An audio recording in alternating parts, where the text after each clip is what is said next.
Olá, pessoal.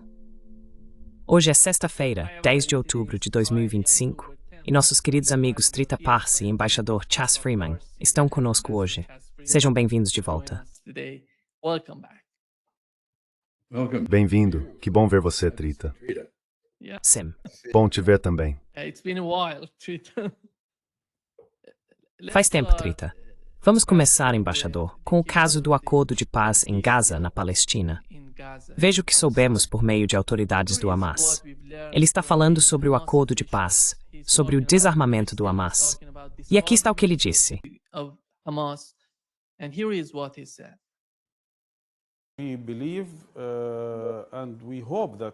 Acreditamos e esperamos que o presidente Trump continue a interferir pessoalmente e a exercer a máxima pressão sobre Netanyahu para que ele cumpra suas obrigações. Primeiro, de acordo com o acordo, e segundo, de acordo com o direito internacional como potência ocupante.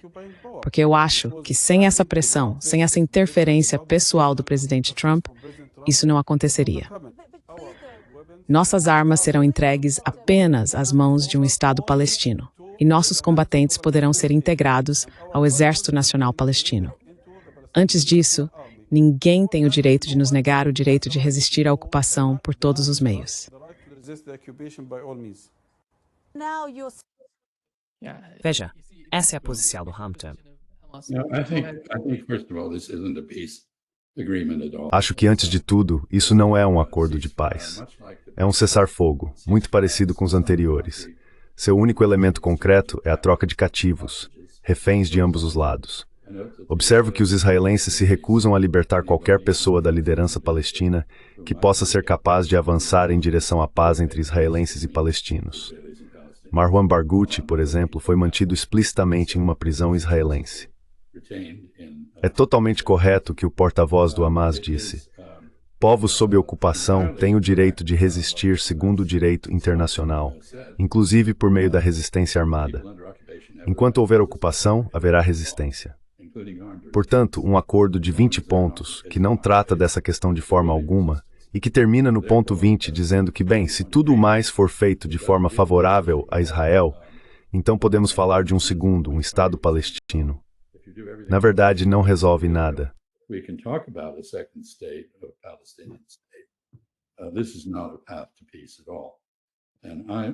Este não é um caminho para a paz de forma alguma. Estou muito pessimista quanto a esse acordo, na medida em que se possa chamá-lo de acordo, se manter, porque está muito claro que há grandes diferenças entre israelenses e palestinos. Sei que Jared Kushner declarou hoje no New York Times que a arte de fechar um acordo é fazer as pessoas dizerem sim e depois resolver os detalhes. Bem, isso pode funcionar em uma transação financeira ou em um projeto imobiliário, mas não funciona quando não há interesses comuns estabelecidos entre as partes, ou quando você não está mediando, mas tentando impor um acordo a ambos os lados. Evidentemente, o presidente Trump pressionou bastante o primeiro-ministro Netanyahu.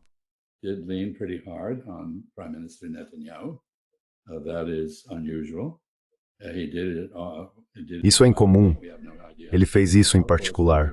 Não temos ideia de quão enérgico ele foi ou o que ameaçou, mas o registro não sustenta a linguagem esperançosa do porta-voz do Hamas, de que eles podem contar com o presidente Trump para forçar Israel a produzir um processo de paz.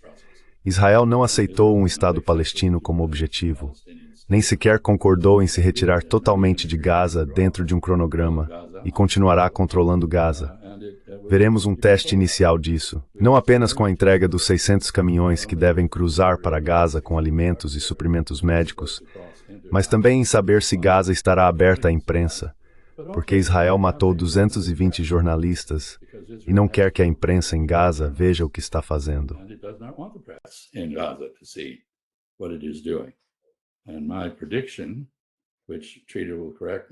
E minha previsão, que o Trita certamente vai corrigir, é que haverá uma violação do cessar-fogo.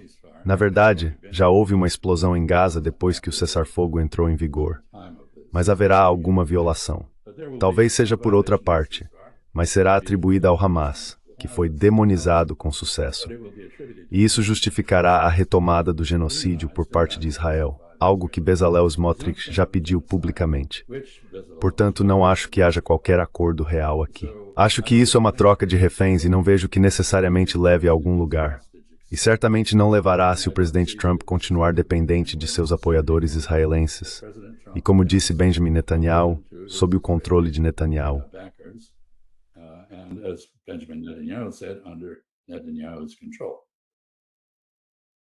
Trita, go ahead. Obrigado. Acho que, Chas, seu ceticismo é bastante justificado. O histórico é muito claro. Tivemos uma situação semelhante em janeiro deste ano, um acordo em 3 fases. Os israelenses deixaram claro desde o início que nem estavam interessados em chegar à segunda fase. E em março, sabotaram o cessar-fogo, cancelaram todo o acordo e o governo Trump culpou o Hamas e absolveu Israel. Então, com esse histórico e muitas outras coisas, acho que há uma justificativa significativa para muito ceticismo. Grande parte da linguagem usada pela mídia neste momento é extremamente generosa, para dizer o mínimo. Mas deixe-me também sugerir um caminho potencialmente menos problemático.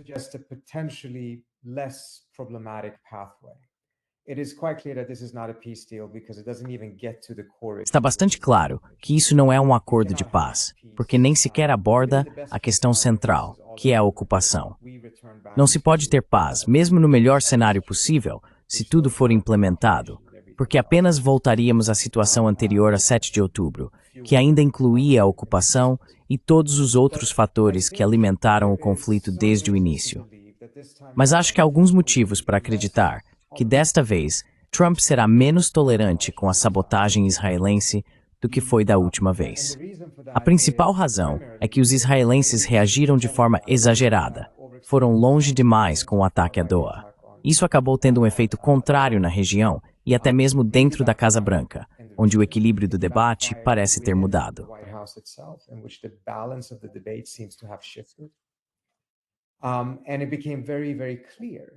E ficou muito claro que o que Israel está fazendo agora está custando cada vez mais caro para Trump. E isso me leva ao segundo fator, que é a verdadeira raiz do motivo pelo qual isso está prejudicando Trump. Nos últimos meses, vimos uma queda dramática na posição de Israel dentro da base America First. E essa é a base central de Trump. Os números deles têm despencado.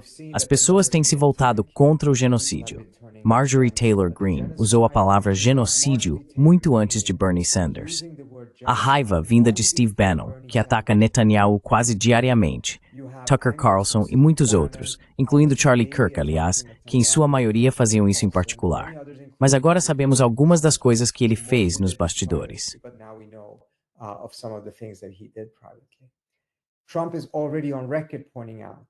Trump já declarou publicamente que isso está lhe custando caro. Ele teria dito aos israelenses: vocês não podem lutar contra o mundo inteiro. Acho que o ataque em Doha acabou sendo o gatilho que uniu tudo isso. Diferente de Biden, que ou não teve coragem, firmeza ou disposição para fazer algo a respeito, ou não viu nisso um grande custo, embora se possa argumentar que isso lhe custou a eleição, Trump parece ter percebido e agido.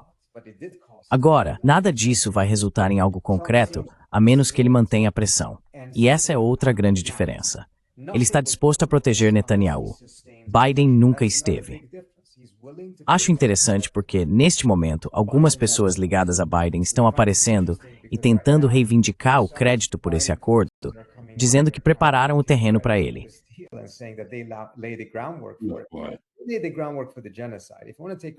Eles prepararam o terreno para o genocídio. Se você quer receber o crédito pelo acordo, também precisa assumir o crédito pelo desastre que eles causaram aqui. Mas a diferença fundamental nos elementos é que, sim, eles podem ter trabalhado em um plano muito parecido com o que isso acabou se tornando. O ingrediente essencial que faz isso acontecer, porém, é a disposição de pressionar Netanyahu. Nunca vimos isso sob Biden, e só vimos de forma temporária, episódica, sob Trump. Para que isso realmente funcione, persistente e sustentado. Ainda não vimos isso. E não dizem, há motivo para ceticismo.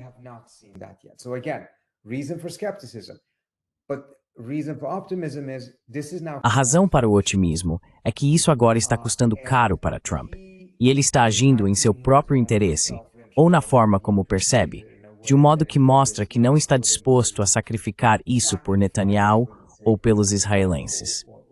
Agora, dito tudo isso, acho que também precisamos reconhecer que mesmo que tudo isso aconteça, se eles não buscarem algo que realmente enfrente a ocupação, então estaremos apenas voltando ao período anterior, a 7 de outubro.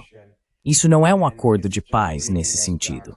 Não é um acordo de paz voltar a 6 de outubro de forma alguma. Mas ainda assim, este é um passo necessário para conseguir um cessar-fogo e garantir que o cessar-fogo se torne permanente antes que possamos tratar de qualquer uma dessas outras questões.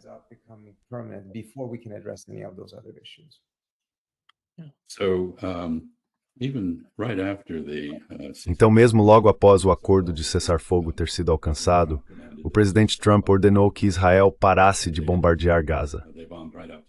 E eles não pararam. Bombardearam até o último minuto desta manhã, ou meio-dia, imagino, na Ásia Ocidental. E note que não precisamos voltar ao acordo de reféns de janeiro, que foi abortado pelos israelenses. Veja o que aconteceu no Líbano. Israel concordou em se retirar do Líbano, e não o fez. Israel concordou com um cessar-fogo, e violou esse cessar-fogo 4.600 vezes. Atacou instalações da ONU, atacou libaneses de todos os tipos. Não há razão para acreditar que Israel se comportará de forma diferente, dado que seu objetivo continua sendo a remoção de todos os palestinos, ou do maior número possível, da Palestina.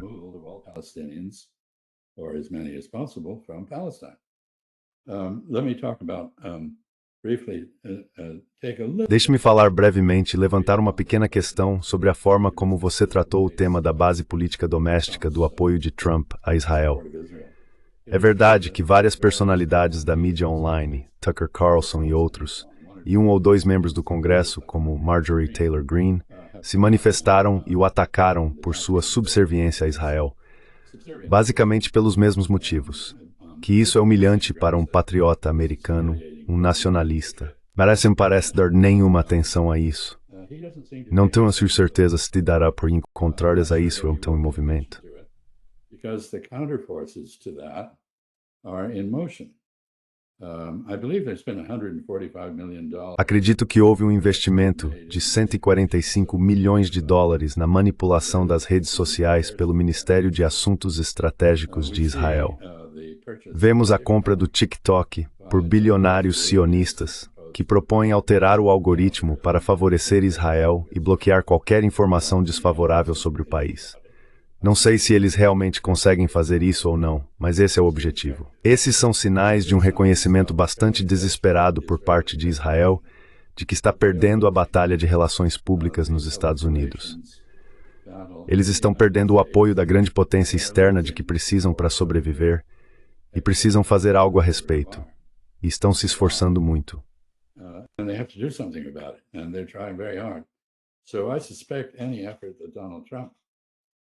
Então suspeito que qualquer esforço de Donald Trump ou qualquer inclinação que ele tenha de pressionar fortemente os israelenses será fortemente contrabalançado por seus doadores e outros a quem ele deve favores.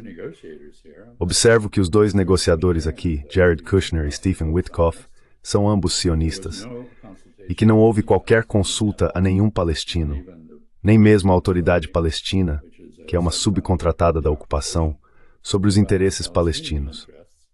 E não tenho certeza de que alguém no governo dos Estados Unidos reconheça os interesses palestinos, que sempre foram a autodeterminação e basicamente serem deixados em paz pelos israelenses. Portanto, não tenho certeza de que você esteja certo ao dizer que muita coisa mudou. Seria bom pensar que sim.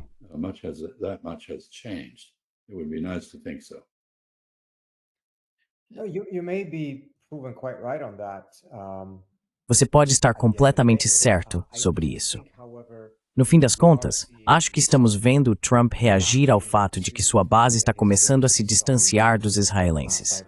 E claro, há uma enorme diferença entre a base e os doadores. Vimos como a classe dos doadores, mesmo aqueles que apoiam Trump, inclui um forte grupo de pessoas como Miriam Adelson e outros que vêm pressionando-o a bombardear o Irã e coisas do tipo. Mas acho isso fascinante.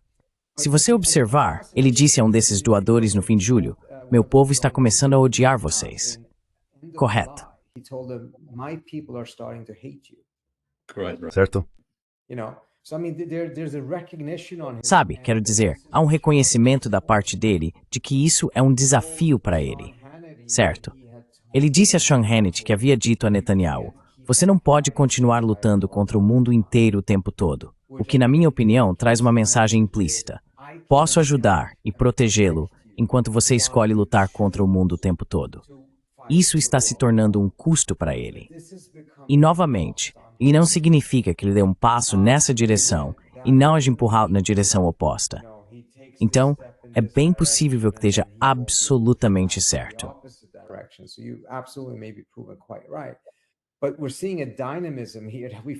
Mas estamos vendo aqui um tipo de dinamismo que, francamente, não víamos antes de Trump entrar ou com Biden.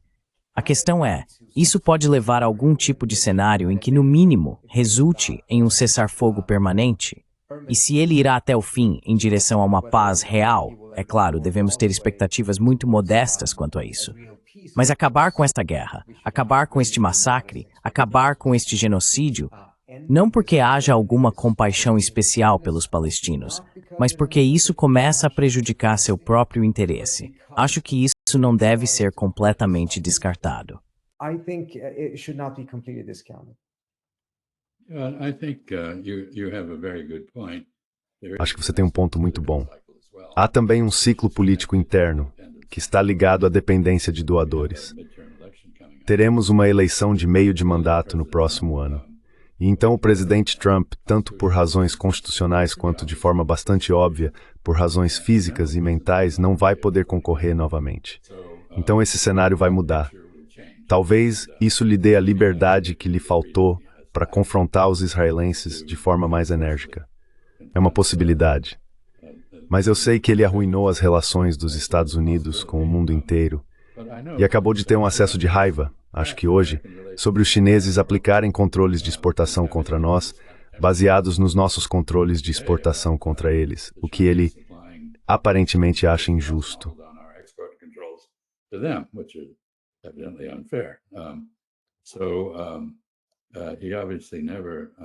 Então ele obviamente nunca leu a versão da regra de ouro do Rabino Hillel, que é: não faça aos outros o que você não quer que façam a você. E isso está em um contexto mais amplo. Se você ler aquele acesso de raiva social contra os chineses, como eu li, verá que não é apenas incoerente, mas cheio de absurdos ridículos. Você sabia, Trita, que há um conflito de 3.000 anos na Terra Santa? Quero dizer, vamos dar um passo atrás e reconhecer que os Estados Unidos vincularam seu futuro a alguém sobre quem Sy Hersh acabou de fazer um relatório. E Sy Hersh é um repórter muito confiável. As pessoas ao redor de Trump na Casa Branca estão dizendo que o homem tem um caso grave e cada vez mais sério de demência. Lembra um pouco Joe Biden, embora Joe Biden tenha conseguido esconder isso. Ou melhor, as pessoas ao redor dele conseguiram esconder.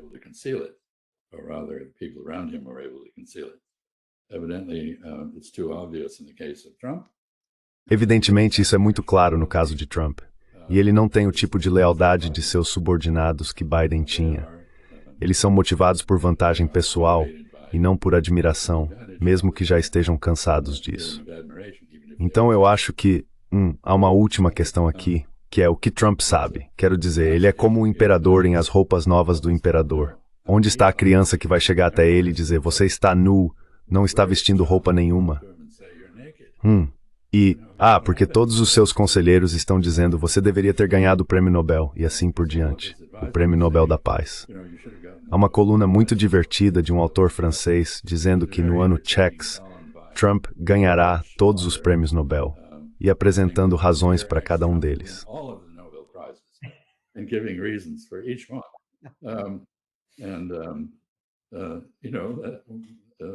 E sabe, esse provavelmente é um dos objetivos do homem neste momento. Então, em que ponto ele realmente volta a se deparar com a realidade? Ele está bastante desconectado dela. Veja, na sua declaração sobre a China, ele disse: tivemos excelentes relações com a China nos últimos 6 meses. Não sei por que eles fizeram isso. Bem, temos, intensificado esforços para derrubar a economia deles de forma constante. Então, parte da megalomania e do narcisismo que todos nós observamos está presente. E eu me pergunto como isso influencia essa questão. Por fim, Trita, Já que esse é realmente o seu tema, também existe a possibilidade de que os israelenses tentem outro ataque ao Irã em um futuro próximo. E eu gostaria de ouvir sua opinião sobre isso. in the near future. And I'd like to hear your views on that. Yeah. Because Sim, porque houve uma ligação telefônica entre Netanyahu e Putin. Putin mencionou que Netanyahu lhe disse que eles não vão atacar o Irã, que não vão seguir nessa direção. go in that direction. I think that's Does Go anybody ahead, agree? Rita, you take Alguém acredita no Netanyahu? O Vladimir Putin é um ingênuo? Is Vladimir Acho que não. uh, Então essa é uma declaração interessante do Sr. Netanyahu, mas a reação normal a isso seria considerá-lo uma enganação. but the normal reaction to it would be that's a deception. Exactly.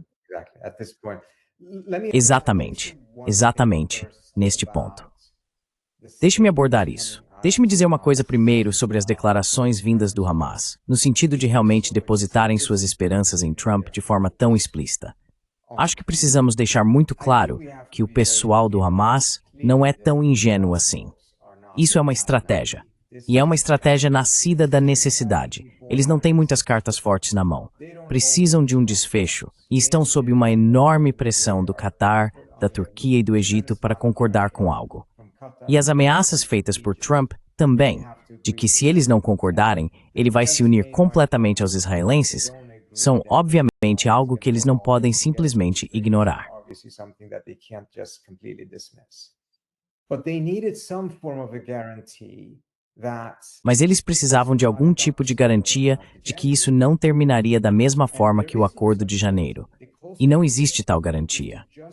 O mais próximo que conseguem é tentar garantir que Trump assuma isso de forma tão completa, que personalize tanto o acordo, que ele se torne um fator de dissuasão contra os israelenses sabotando-o.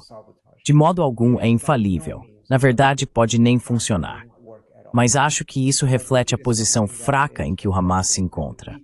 Foi o que eles precisaram fazer para obter alguma aparência de garantia de que isso não acabará com os israelenses minando o acordo, como fizeram com acordos anteriores. undermining it as they have done with previous agreements. In regards to the attacks on Iran, I think this is Em relação aos ataques ao Irã, acho que essa é a única coisa que mudou desde a última vez que falamos sobre isso. Minha opinião era que, antes do final de dezembro, um ataque era provável. A única coisa que mudou em tudo isso foi o exagero dos israelenses ao atacar Doha e a forma como isso teve um efeito contrário na Casa Branca. Quem sabe se isso vai se tornar o novo normal ou apenas algo temporário. Em um mês e meio, os israelenses podem novamente se encontrar em uma posição em que acreditem ter a margem política para convencer Trump a aceitar outro ciclo de guerra aqui. Não sabemos, mas por enquanto acho que isso provavelmente tornou as coisas mais difíceis para os israelenses. it probably has made it more difficult for the Israelis. For the Israelis or Israeli media or others to Para os israelenses, ou a mídia israelense, ou outros vazarem ou afirmarem que disseram esse tipo de coisa à Rússia. Antes de mais nada, eles podem até ter dito isso à Rússia, mas isso não significa necessariamente nada. Também pode ter sido apenas um vazamento feito exatamente por o que o Chaz mencionou, uma enganação. Se os israelenses estão planejando um ataque, como acho que mencionei da última vez que falamos sobre isso, eles não vão anunciar de antemão como fizeram antes. Da última vez foi tão abertamente anunciado que ninguém, nem mesmo os iranianos, acreditou. E isso acabou sendo um erro. Desta vez todos vão acreditar se eles anunciarem, então não vão anunciar. Se acontecer, provavelmente virá do nada. probably out of a blue sky. Yes, I think that's right. Very perceptive. Sim, acho que isso está I'll certo. just say that Muito there's another perspicaz. factor here, which E eu apenas diria que há outro fator aqui sobre o qual você já falou antes, que é a capacidade de mísseis do Irã, que agora se estende a um aparente teste de um ICBM, obviamente voltado contra nós. Eles aprenderam com a Coreia do Norte que a única resposta para a segurança nacional, se você for atacado ou estiver sob a mira de alguém apoiado pelos Estados Unidos, é ser capaz de ferir diretamente os Estados Unidos. Mas o ponto aqui é que as capacidades técnicas iranianas na área de mísseis de cruzeiro, balísticos e drones são bastante formidáveis. Eles se contiveram bastante na última rodada. Não acho que farão o mesmo desta vez. E os israelenses devem estar cientes de que se atacarem o Irã, em quase todas as circunstâncias previsíveis, sofrerão uma terrível retaliação que afetará sua população civil tanto quanto suas forças militares.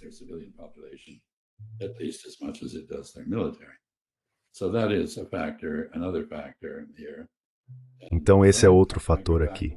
Mas volto ao ponto, Trita, de que a rasbara muito habilidosa de Israel, seus esforços de exoneração ou desculpação, conseguiu demonizar todos os seus inimigos aos olhos do americano comum, que nada sabe sobre eles, sobre a história ou mesmo sobre as realidades contemporâneas da região. Então não tenho certeza de quanto espaço de manobra temos. Sabe, pode haver algo do tipo, oba-oba, nosso poderoso exército ataca novamente. Nada impossível de imaginar. E sabemos que houve movimentação de navios, aviões-tanque e outros mecanismos de apoio logístico para, eu diria, a defesa de Israel, não para um ataque ao Irã. Se for para a defesa de Israel, não acho que haja motivo para acreditar que será mais eficaz do que os esforços anteriores, que foram apenas parcialmente bem-sucedidos.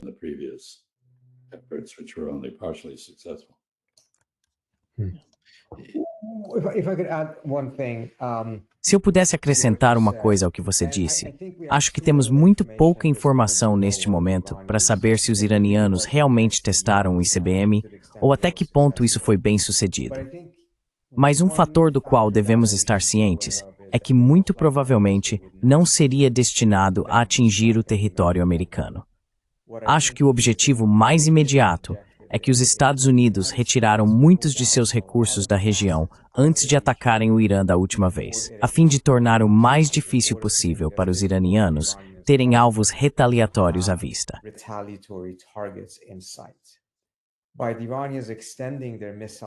Ao ampliar suas capacidades de mísseis, os iranianos estão fazendo com que muitos dos locais onde os Estados Unidos deslocaram seus equipamentos e pessoal possam novamente ficar ao alcance dos mísseis iranianos.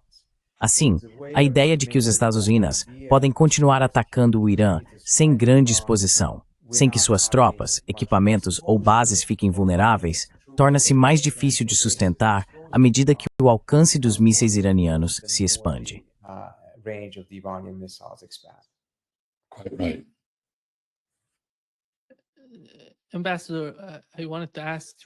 Embaixador, eu queria perguntar ao Trita, mas vou perguntar ao senhor. Veja, o Trita mencionou os nomes Charlie Kirk e Tucker Carlson, e tivemos o Steve Bannon falando sobre Israel, dizendo: se vocês querem lutar contra o Irã, vão em frente e façam isso sozinhos. Nós não estaremos lá para ajudar. Essas são figuras importantes dentro do Partido Republicano.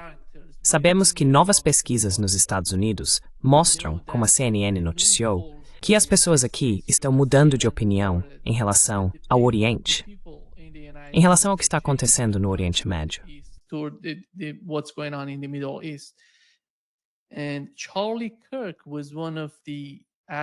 E Charlie Kirk foi um deles, como Tucker Carlson mencionou.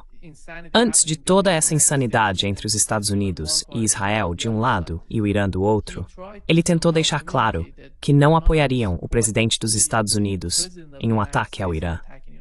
Como você vê a opinião pública, a influência da opinião pública sobre o governo e sobre essas figuras, que eu acho importantes para a base de eleitores de Donald Trump, a base MAGA?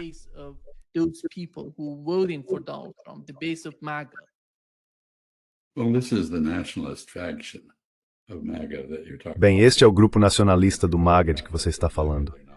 São companheiros de jornada do MAGA, não o núcleo. São patriotas que se sentem humilhados pela subserviência americana às políticas israelenses. E nesse ponto romperam com o presidente Trump. Mas sei que em outras questões ainda estão com ele. É um tipo de ruptura muito compartimentada. Acabamos de ver na BBC Tucker Carlson fazendo um longo discurso essencialmente racista sobre como os Estados Unidos eram tão felizes quando eram totalmente brancos e cristãos, e agora não são mais, estão desmoronando e assim por diante.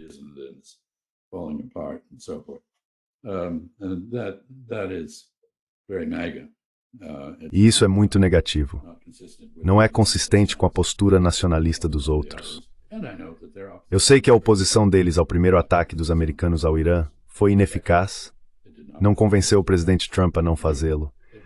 Pode ter o convencido a limitar o ataque para que fosse transacional e tático em seu efeito, não estratégico.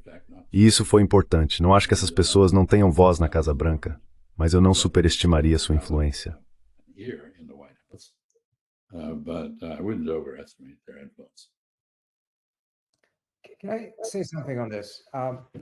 Posso dizer algo sobre isso? It is true. É verdade. They lost. Eles perderam, e foi uma luta muito, muito intensa. O que acho importante reconhecer em relação a Chaz é que eles eram a única outra voz. A voz que a Casa Branca basicamente ouvia era ou os elementos Rubio Neocon, e do outro lado estava esse outro grupo, os restritores, algumas pessoas do Movimento América em primeiro lugar, que lutavam contra isso. Eram apenas esses. Ninguém mais realmente importava. O establishment democrata, obviamente, esta administração não se importava nem um pouco com eles ou com esses movimentos. Então, essa é a única outra força que atualmente existe dentro da configuração da política de Washington neste momento para fazer frente a isso.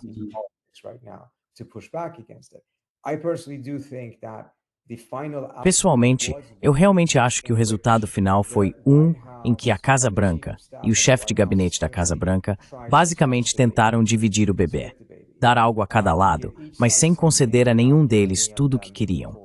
O grupo Israel em primeiro lugar, os israelenses, queria uma guerra em grande escala, com envolvimento total dos Estados Unidos, não apenas um ataque às instalações nucleares.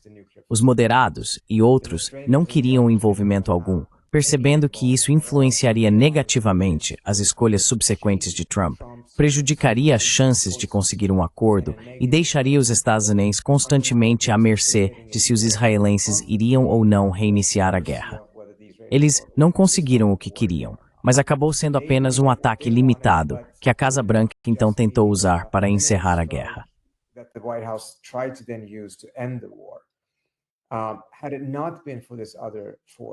Se não fosse por essa outra força, provavelmente estaríamos em uma situação muito pior do que estamos agora. Nos últimos meses, esse grupo tem recuado. Eles perderam muitas batalhas. Tem sido francamente um pouco chocante ver até que ponto eles perderam tantas delas até agora. Então vieram os ataques de Doha. Foi quando o equilíbrio mudou novamente. Mudou o suficiente? Provavelmente não, mas mudou o bastante para que a Casa Branca se movesse e tomasse uma iniciativa que ninguém esperava que tomassem. Minha organização trabalha muito de perto com algumas das nações na ONU que estavam preparando a conferência sobre o estabelecimento de um Estado palestino, lideradas pelos sauditas e pelos franceses.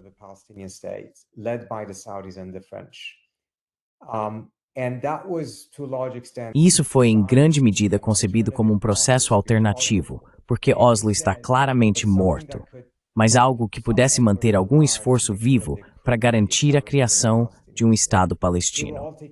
Todos foram completamente pegos de surpresa quando do nada a Casa Branca apresentou essa proposta. E eu acho que isso surgiu novamente, deixando de lado todas as suas imperfeições, justamente como resultado do exagero no ataque a Doha e da enorme impopularidade de Israel dentro do próprio campo de Trump. Tudo isso se juntou e criou uma nova constelação. Se isso pode ser sustentado, se pode levar a algo mais duradouro, ainda está por se ver. Mas neste momento, esses são os únicos dois jogos na cidade. Ou é o grupo neoconservador, ou é este grupo. Certo, concordo completamente com você nisso.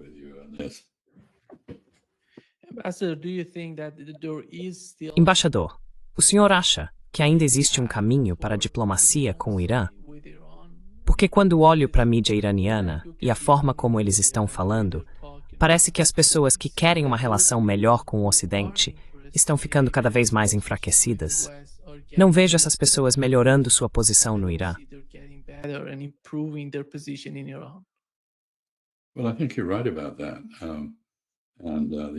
Bem, acho que você está certo quanto a isso. Os Estados Unidos basicamente não estão oferecendo nenhuma diplomacia, nem ninguém mais.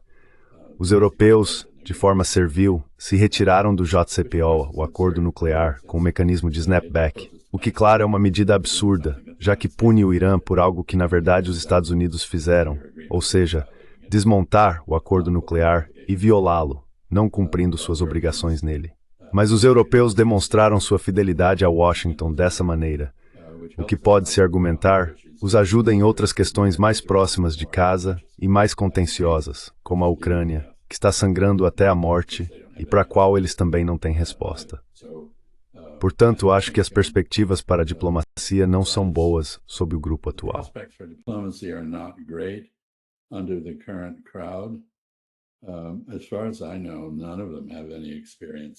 Pelo que eu sei, nenhum deles tem qualquer experiência além daqueles poucos encontros iniciais com os iranianos em Mascate e Roma, ou qualquer conhecimento real sobre os árabes ou a região, além do que foi passado a eles por Israel.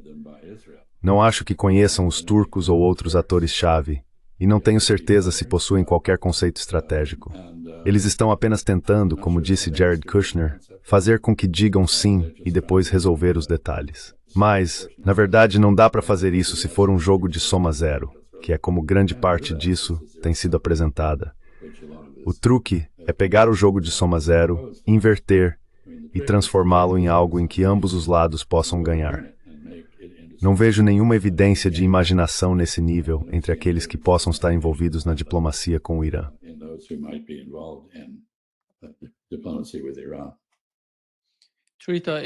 Trita, a situação do Irã com o Ocidente, especialmente com os Estados Unidos, está forçando o Irã a se voltar para o Oriente?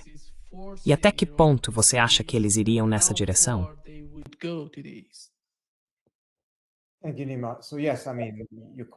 Obrigado, Nima. Então, sim, quero dizer, você está absolutamente certo.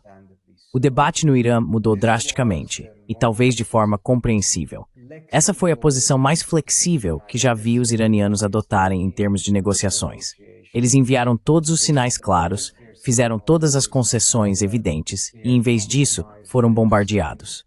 Portanto, a ideia de que existe um caminho com o Ocidente é obviamente muito difícil de convencer os iranianos neste momento. Agora, pode haver um caminho que seja necessário. Não é como se eles estivessem em uma posição confortável em que pudessem simplesmente fechar os olhos e fingir que o Ocidente não existe, ou que não importa mais.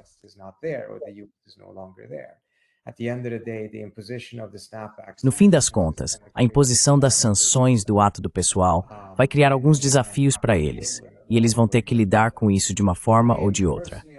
Pessoalmente, acredito que, embora eu tenha visto algumas reportagens dizendo que Trump afirma que houve conversas com os iranianos, não tenho tanta certeza disso. Acho que a diplomacia talvez não deva ser buscada neste momento. E o motivo é que a Casa Branca e o presidente parecem acreditar neste momento que os iranianos estão tão enfraquecidos que não têm outra escolha a não ser capitular.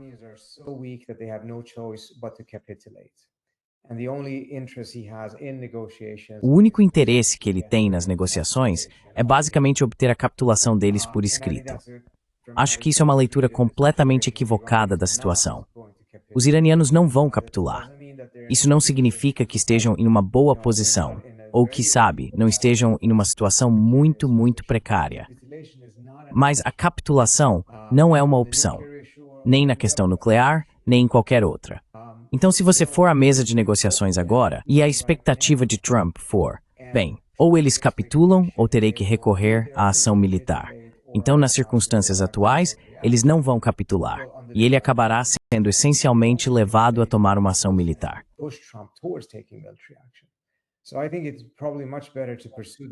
Então, acho que provavelmente é muito melhor buscar a diplomacia em alguns meses, depois que talvez a Casa Branca tenha se desiludido da ideia de que os iranianos vão capitular. O que estamos vendo agora é uma espécie de pressão máxima 2.0 sendo implementada, e a Casa Branca provavelmente vai seguir com isso por mais 9 a 12 meses, antes mesmo de estar disposta a reavaliar se está funcionando ou não. Essa seria a minha suspeita. E durante esse período, se você insistir em negociações, pode acabar se colocando inadvertidamente em uma situação em que Trump conclua que sua única opção restante, devido à falta de capitulação, é tomar mais ações militares.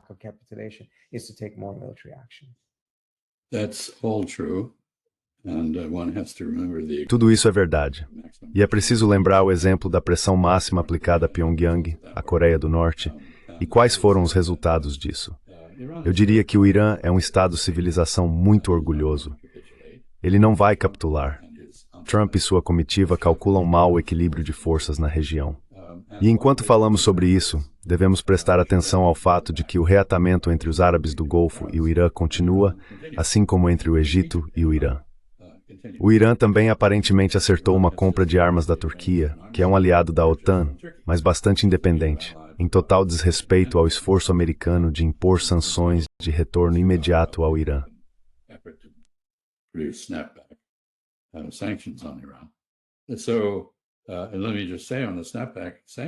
Então deixe-me apenas dizer o seguinte. Sobre as sanções de retorno automático, os chineses e os russos deixaram claro que não consideram a votação legítima, pelo motivo que mencionei. Ou seja, o responsável pela destruição do JCPOA não foi o Irã, foi os Estados Unidos. E o Irã não merece ser punido por ter sido vítima de um erro americano. Portanto, eles não respeitarão isso. A Turquia, obviamente, também não parece querer respeitar. Não acho que os árabes do Golfo tenham qualquer interesse em respeitar. E, portanto, acho que você tem razão, Trita. Este não é um momento propício para a diplomacia. E se tentassem se envolver agora, o choque de encarar a realidade nas discussões com os iranianos poderia, de fato, empurrar Trump na direção do uso da força.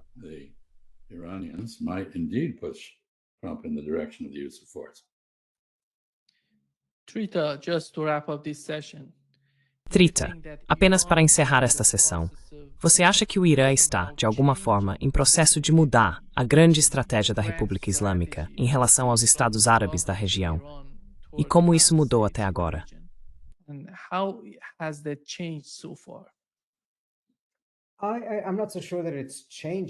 Não tenho tanta certeza de que isso esteja mudando.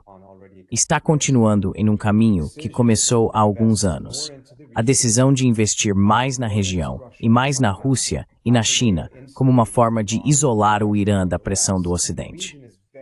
A região é muito importante por uma razão simples. É lá que os Estados Unidos podem interferir em qualquer comércio que considerem violar as sanções americanas, mesmo que essas sanções obviamente não sejam leis entre o Irã e o Iraque.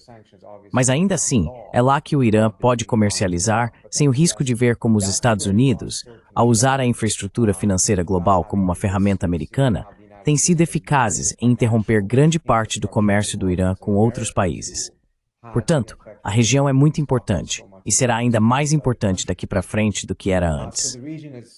Não vejo uma mudança de trajetória. Vejo uma intensificação e uma estratégia a existir.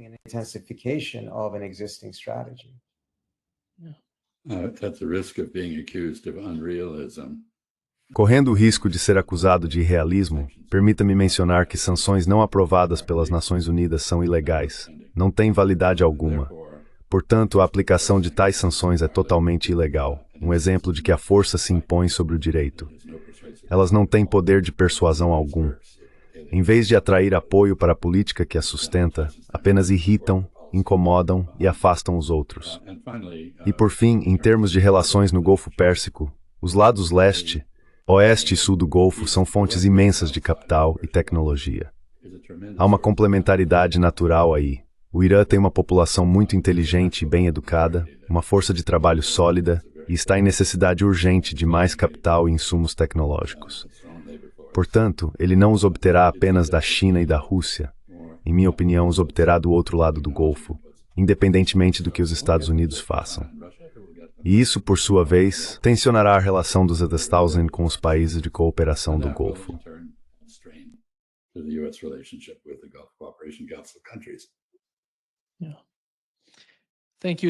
Muito obrigado, embaixador Chas Freeman e Trita Passi. É um grande prazer-los aqui. Muito obrigado por nos receber. É um grande prazer estar com vocês e, claro, sempre com o Chas. Permite. E não ouvi um dos seus filhos exclamar em voz alta algo que o Triter antes de você interrompê-lo. Concordo, seu filho. Ele é signed. Obrigado. Thank you. All right. Bye. Barzava.